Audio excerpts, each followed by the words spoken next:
शास्त्रों के कंठस्थ और अध्ययन कर लेने मात्र से, मुखस्थ कर लेने मात्र से हृदयस्थ हो, आचरण में हो। हम प्रतिदिन जब भागवत की कथा का प्रारंभ करते हैं या किसी भी, तो मंगलाचरण करते हैं। What do you mean by मंगलाचरण?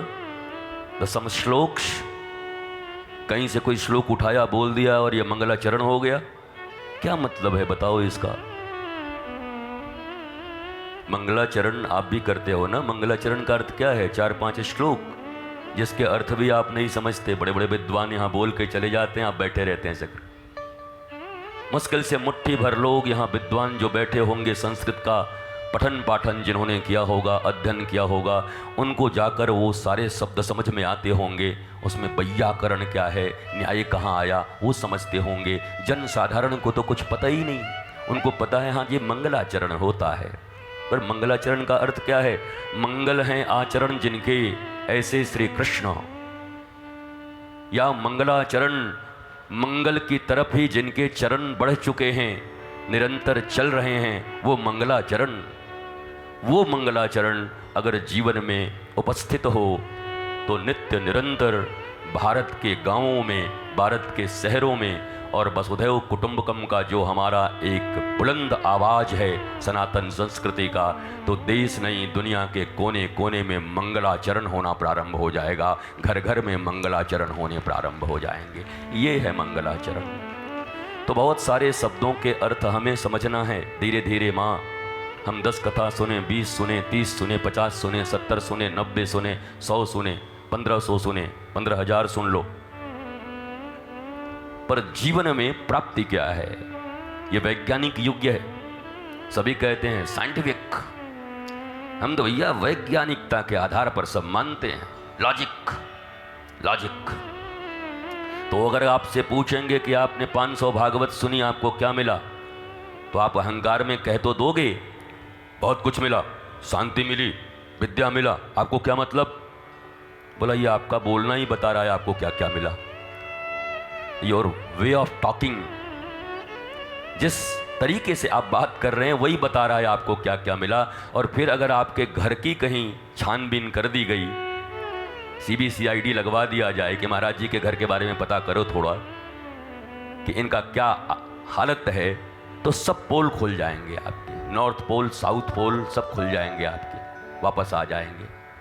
इसका अर्थ हमारे जीवन में केवल अनुष्ठान नहीं रह जाएं, अनुष्ठान केवल रह जाएंगे और हमें उसका लाभ नहीं होगा, तो भारत धीरे धीरे धीरे, कल एक कह रहे थे संत, और हम भी यही जानते हैं, सब जगह पहले भागवत हुआ करती थी। बांग्लादेश में हुआ करता था, अफगानिस्तान में हो, सब जगह होता था, पाकिस्तान में भी हुआ करता था। अब नहीं होता है। यही हालत रही तो यहां भी नहीं होगा किसी दिन। तो इतने विद्वता का क्या फायदा हुआ फिर? इतनी विद्वता, इतना ज्ञान, इतना अहंकार, ये सब क्या करेगा, किस काम आएगा? जब अपनी पीढ़ियों के लायक के स्थान ही नहीं छोड़ोगे, जब हमारी पीढ़ियां, आने वाले हमारी पीढ़ियां हमारे ऊपर गौरव नहीं कर सकेंगी, तो क्या लाभ होगा?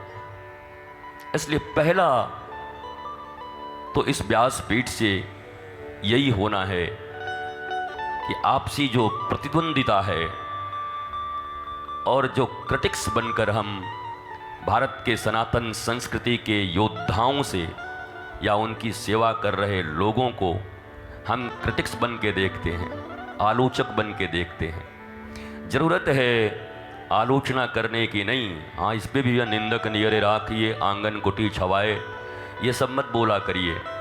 भागवत के श्लोकों में 18,000 श्लोकों में भागवत के श्लोक ही कंट्राडिक्ट करते हैं। रामचरितमानस के जितने भी चौपाइयाँ हैं, दोहे हैं, वो कंट्राडिक्ट करते हैं। जितने भी 18 आपके पुराण हैं, 6 शास्त्र हैं, वेद के 4 विभाग हैं, आपके ब्राह्मण ग्रंथ हैं, स्मृतियाँ हैं, सदग्रंथ हैं, उन सब में कंट्राडिक्टरी चीज़ें भरी हुई हैं। सुभाषितानी है, जहाँ भी है, नीति शास्त्र है।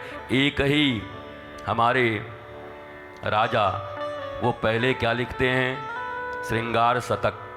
फिर क्या लिखते हैं? नीति शतक। फिर क्या लिखते हैं? वैराग्य, हाँ वैराग्य शतक, राजा भर्तृहरि। तो आप देखोगे हर जगह कुछ न कुछ कंट्राडिक्शन है, और उसी को ये लोग उठाते हैं। ये जो अज्ञानी लोग हैं ये उठाते हैं और आपका मुंह बंद कर देते हैं। आप बोल ही नहीं पाते हो, चुप हो जाते हो। आप मंगल भवन है, मंगलहारी, द्रवंशु दशरथ अजर बिहारी लड़ते रहो, वो कहीं से और ले आएंगे ढोल गंवार।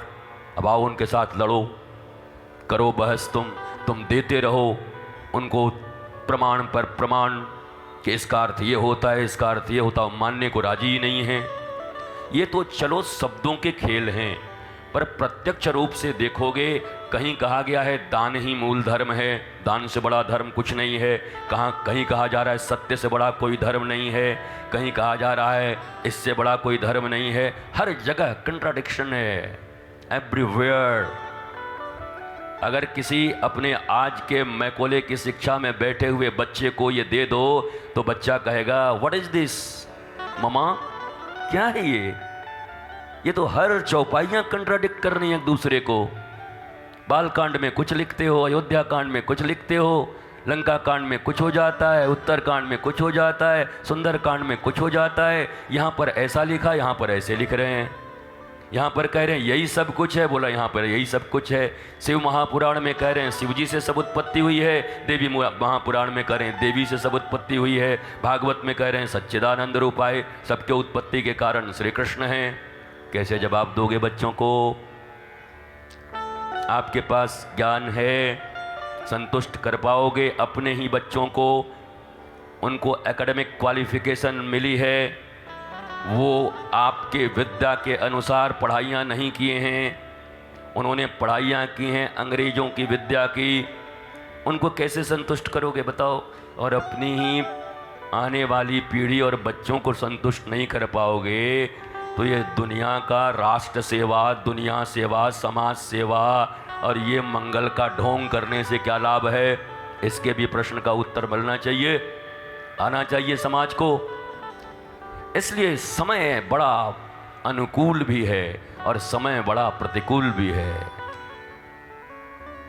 जो भी ज्ञान के पिपासु हैं या जिन्होंने वास्तविक ज्ञान को प्राप्त किया है, आहरण किया है, ऐसे लोगों को मिलकर मीमांसा करके समाज में, राष्ट्र में उन तथ्यों को, उन सत्य को रखने की जरूरत है, बशर्ते ये कि हम आपस में ही टिका टिप्पणी करते रहें। हम कुछ बोलें तो आप टिप्पणी करो। तो समाज के श्रेष्ठ संत, विद्वान और अग्रज अगर देश के नीति बनाने में, नीति निर्धारण में धर्मयुक्त नीति बने, धर्मयुक्त नीतियों के अनुसार सरकारें बने और वो सरकार भारत के प्रत्येक नागरिक का मंगल करे, अगर यह कोई साधु सोचता है तो इसमें बुराई कहाँ है?